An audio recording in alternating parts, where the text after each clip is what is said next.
Something that I haven't been doing a lot for, I say, the last year is just going to random cemeteries. Cemeteries that I don't even have in my notebooks about places that I want to visit. I just randomly will look up a cemetery in an area that I'm at, and then I'll go check it out. I don't know nothing about this place. I've been here for about 10 minutes, so thought I'd do a video quickly, just walking around. It's right next to some houses right here. You're going to be hearing some dogs barking in the background. I hear somebody swinging a hammer. Might hear a gunshot. This is hill country in this part of Texas, so a lot of that goes on in these areas. But without further ado, let's walk around and let's check out this cemetery. Clemmy, wife of Hansford Stapp, January 1st, 1887 to October 11th, 1914. And it says just simply right here, gone to heaven.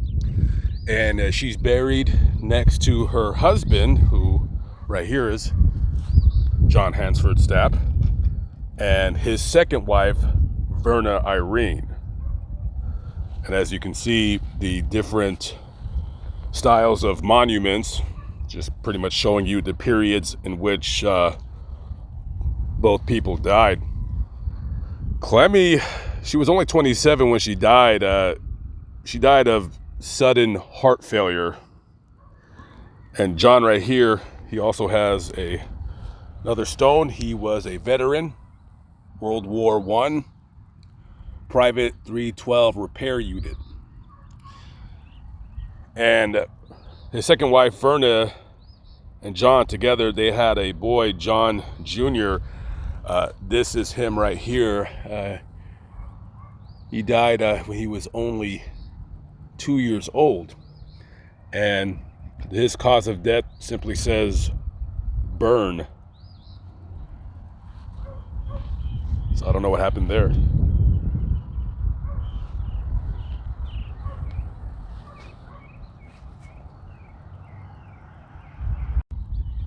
Gwen Normie Colley died on May 13th, 1935. She died of tuberculosis, which she had ever since she was about 4 years old. And for the last 15 years of her life, she battled that dreadful disease that now today could be cured with antibiotics.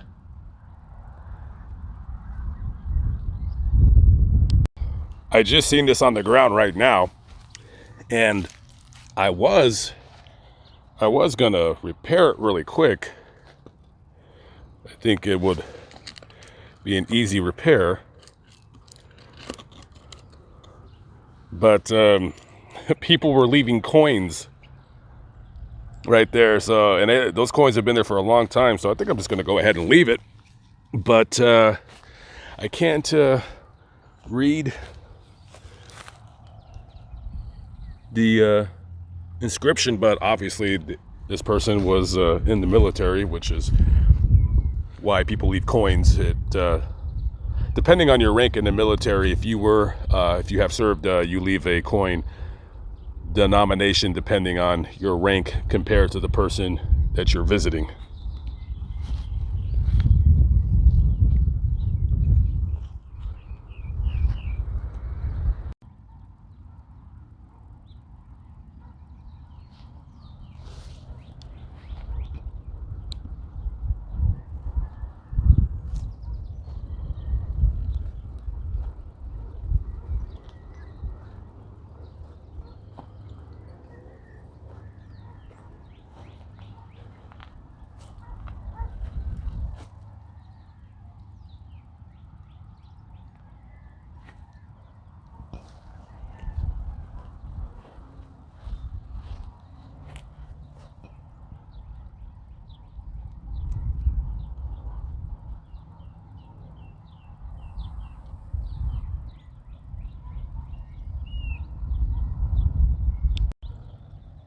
He was 18 years old when he died on November 21st, 1969. Davis Michael Ashebrander was a student over at Clay College in Austin, Texas.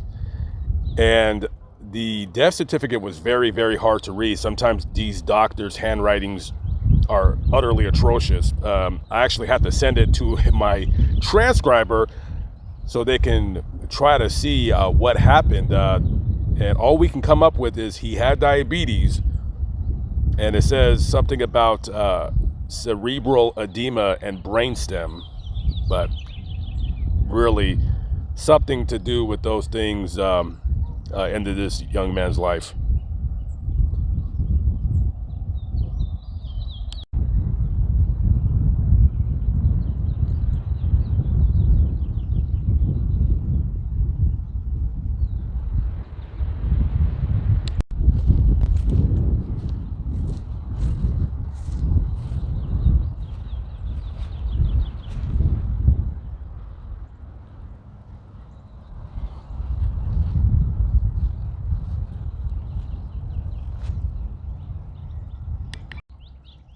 Joe Brownlee was gonna turn 8 years old in 3 weeks when he tragically died on July 7th, 1936, while he was playing with his two brothers on the family's ranch. He was accidentally shot with a .22 caliber rifle. The bullet entered his right side and punctured his liver and stomach and shattered his spleen. And then it passed out through the left side. And they took him to Marble Falls to the hospital, and then from there they took him to Austin, and he had received several blood transfusions in the meantime. And then the doctors, they didn't know how bad off he was until they started the operation, and they seen what the bullet did to his insides, and there was nothing that they could do for him. It's not clear who shot the gun, but we do know that this was an accident.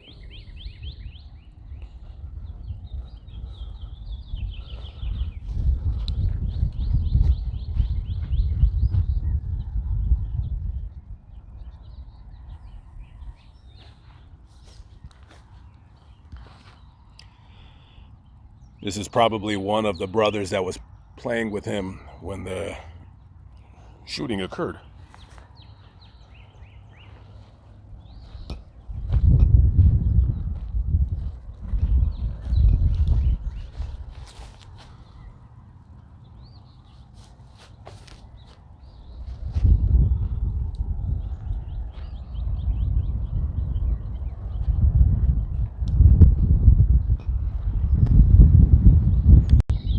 George Schnabel, born December 30th, 1884 in Austin, Texas, died at the age of 32 on April 13th, 1917.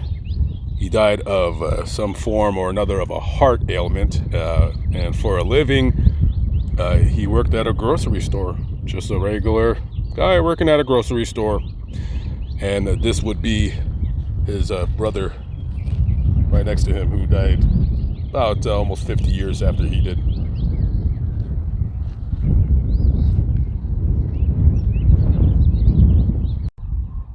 Kate Lynn Valls, wife of Elmo McSween Tarver, San Diego, Texas. Kate was one of the 700,000 people worldwide that died from a very, very nasty disease that was circling around the planet 4 months back in 1918, and that was called the Spanish flu or influenza. More people died of the Spanish flu than World War I, World War II, the Korean War, and Vietnam combined. And she's buried next to her husband. This is Elmo McSween Tarver. And he worked for the railroad, and he died in a switch engine accident in Alexandria, Louisiana. A lot of times when you're switching engines or switching cars, people would get accidentally squished basically between cars, or they would accidentally fall through into the train tracks and they would get ran over. So I'm not really sure exactly what happened in that situation. Rest in peace to both.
Father, I love you, and I wish I would have got to meet you before you passed on. If only you had at least left me a picture so I could see where my good looks came from. I am sorry for not being there to clean up your area, but me and your grandson had to move on. I am in college now, and my major is GIS technician / natural resource environmentalist tech. I hope you are proud. I love you.